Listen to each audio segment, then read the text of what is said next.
Hello guys! Welcome to this another vlog. In today's video ay tuturuan ko kayo kung paano magkaroon ng SIM card ng Pilipinas or Globe SIM card kahit nandito kayo sa Brazil without the physical SIM card. Alam niyo ba guys, bakit importante yung SIM card dito sa abroad ng Pilipinas? Kasi kung gusto mo mag-open ng GCash or bank account, hindi ka makaka-open kung wala kang SIM card na galing sa Pilipinas. Kaya ito recently guys, na-discover ko guys na pwede palang magkaroon ng SIM card ng Pilipinas, specifically yung Globe na SIM card kahit nandito ako sa Brazil, at dahil doon nakapag-open ako ng GCash account ko kung saan mas madali na lang magpadala ng pera sa Pilipinas at makapag-ipon ng pera sa Pilipinas. Kaya kung interesado kayo sa video na to, stay tuned!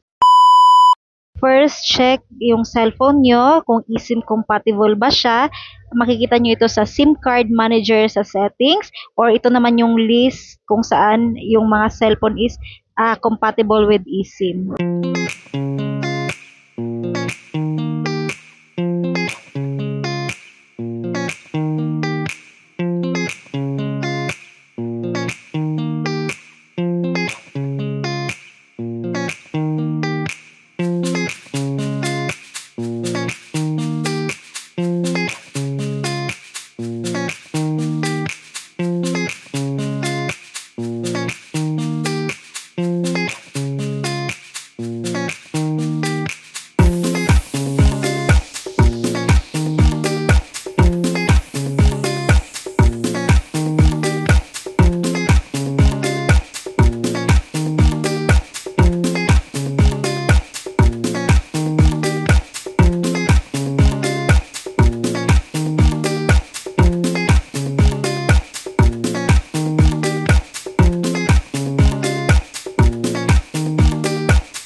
Yan guys, so once na naka-register na kayo, ay pwede nyo nang magamit yung SIM card nyo at makareceive ng OTP kung gagawa kayo ng GCash, PayMaya, or bank account na galing sa Pilipinas. Salamat sa iyong panonood. Please subscribe, at kung may gusto kayong itanong, don't hesitate to comment down below. Ciao, ciao!